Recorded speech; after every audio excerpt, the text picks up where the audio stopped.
Di sebuah desa terpencil, ada sebuah legenda yang tak pernah hilang dari ingatan penduduknya.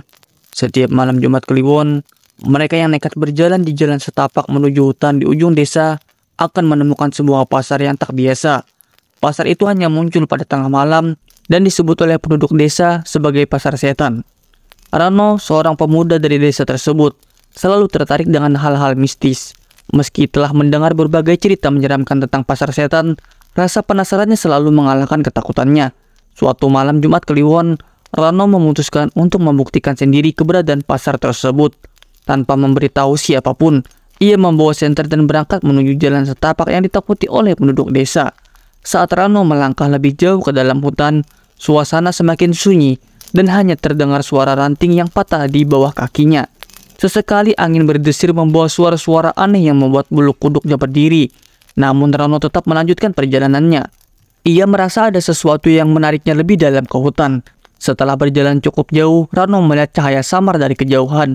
Cahaya itu semakin terang ketika ia mendekat, dan saat itulah ia melihatnya. Pasar setan. Pasar itu tampak seperti pasar malam biasa, dengan deretan kios yang menjual berbagai macam barang. Namun ada yang berbeda. Para pedagang di sana tampak aneh. Wajah mereka pucat dan mata mereka kosong. Mereka tidak berbicara, hanya menggerakkan tangan mereka seolah-olah memanggil Rano untuk mendekat. Rano merasa jantungnya berdegup kencang, tetapi kakinya seolah tak bisa berhenti melangkah. Ia berjalan di antara kios-kios itu, melihat barang-barang yang dijual. Ada sayuran yang membusuk, daging yang tampak segar namun berbau busuk, dan perhiasan yang terbuat dari tulang. Namun yang paling menarik perhatiannya adalah sebuah kios kecil di ujung pasar yang menjual jamur. Jamur-jamur itu tampak bercahaya, seolah-olah menyimpan sesuatu yang magis di dalamnya. Tanpa sadar, Rano mendekat ke kios tersebut. Penjualnya adalah seorang wanita tua dengan rambut putih panjang dan mata yang dalam, seolah-olah bisa melihat ke dalam jiwa Rano. "Jamur ini bukan untuk dimakan, nak," kata wanita itu dengan suara serak. "Ini adalah kunci menuju mimpi terburukmu," sambungnya. Rano terdiam. Ada sesuatu dalam suara wanita itu yang membuatnya ingin tahu lebih banyak. "Apa maksudmu, Bu?" tanyanya. Wanita itu tersenyum tipis, lalu berkata, "Setiap orang memiliki mimpi yang paling ditakuti. Sebuah mimpi yang bisa menghancurkan mereka. Jamur ini akan membawamu ke dalam mimpi itu, dan kau harus menghadapi ketakutan terbesarmu. Hanya sedikit yang bisa kembali dengan selamat."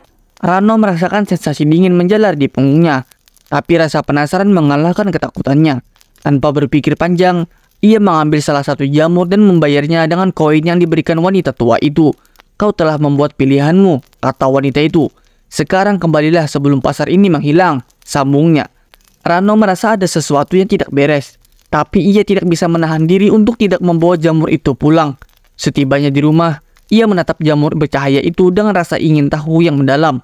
Ia berpikir tentang kata-kata wanita tua itu dan bertanya-tanya, apa yang akan terjadi jika ia memakan jamur tersebut? Namun rasa penasaran menguasainya lagi.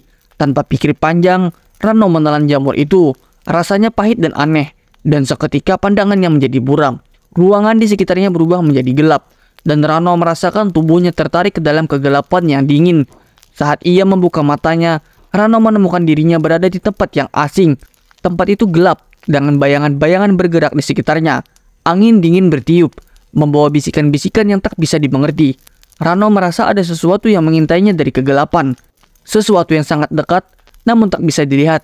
Tiba-tiba Rano melihat sosok familiar, ibunya. Tapi ada yang aneh, wajah ibunya tampak kosong, tanpa ekspresi, dan matanya tidak menunjukkan kehidupan. "Ibu," panggil Rano dengan suara bergetar. Sosok itu tidak menjawab, hanya mendekat dengan gerakan yang kaku dan menyeramkan. Semakin dekat sosok itu, semakin jelas bahwa itu bukanlah ibunya. Wajahnya berubah menjadi mengerikan, dengan kulit yang membusuk dan mata yang penuh dengan kebencian. "Kenapa kau tinggalkan aku, Rano?" Suara itu bergema menggetarkan seluruh tubuhnya. Rano mundur ketakutan, menyadari bahwa ia sedang berada dalam mimpinya yang paling mengerikan. Ia selalu dihantui oleh rasa bersalah karena tidak bisa menyelamatkan ibunya yang meninggal beberapa tahun lalu. Mimpi ini membawa semua ketakutannya ke permukaan, membuatnya tak bisa bergerak. Sosok ibunya yang menyeramkan semakin mendekat, dan Rano merasa kakinya lemas. Ia tidak bisa lari, tidak bisa melawan. "Maafkan aku, Ibu," teriak Rano dengan putus asa. Namun sosok itu tidak berhenti. Ketika sosok itu hampir menyentuhnya, tiba-tiba Rano terjatuh ke tanah yang keras dan dingin. Ia membuka matanya dan mendapati dirinya kembali berada di hutan, di depan kios jamur di pasar setan. Wanita tua itu berdiri di depannya dengan tatapan yang tajam. "Kau telah melihat mimpimu dan kau selamat," katanya dengan suara datar. "Tapi ketahuilah, pasar ini telah meninggalkan jejak dalam jiwamu.